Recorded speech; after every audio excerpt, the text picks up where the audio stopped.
Вот такая картина наблюдается уже на протяжении нескольких километров лесной полосы. Незаконно вырубаемый лес, по оперативной информации, доставляется в Дагестан при содействии местного лесничего. Сплошь поваленные стволы, а то и вовсе просто пни, чередуются почти через каждое целое дерево. То, что здесь орудовали браконьеры, а не санитары, понятно сразу. Спилены только качественные и здоровые деревья. Ну а оставшиеся отходы по всем законам жанра брошены здесь же.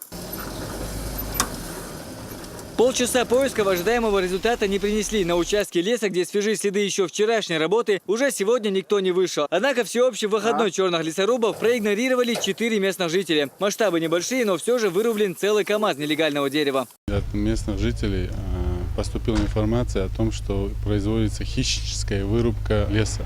При полном попустительстве руководства данного лесничества на протяжении нескольких лет, оказывается, тут проводилась вырубка, и мы выехали с надеждой на то, чтобы поймать их с поличным. Скорее всего, каким-либо образом была утечка информации, и на сегодняшний день они не приехали сюда.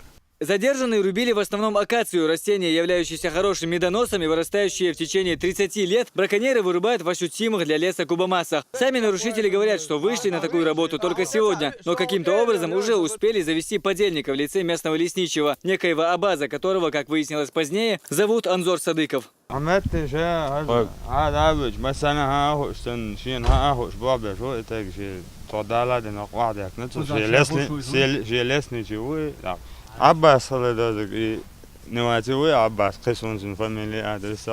Однако масштабы сворованного леса и многочисленные очаги вырубки говорят о том, что здесь работала не только эта группа. Также по оперативной информации были зафиксированы и другие лица с более габаритной техникой. Как позже стало известно, существует даже короткий путь через сам лес, дабы перевозить краденое дерево за границы региона.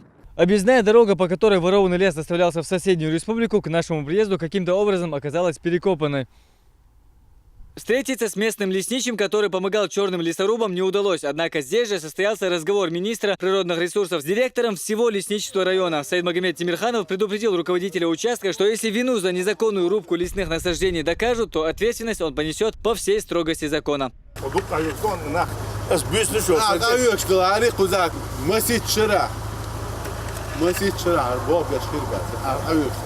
После всех профилактических бесед работники природоохранного ведомства принялись за подсчет нанесенного ущерба. Однако на этом рейды министерства не закончатся. Все подобные нарушения будут пресекаться в соответствии с законом. Незаконный груз виновных изъяли на месте, а дальнейшую судьбу браконьеров решат правоохранители. Хамзат Аюбов, Магомед Мударов, Дани Хавхаров. Новости.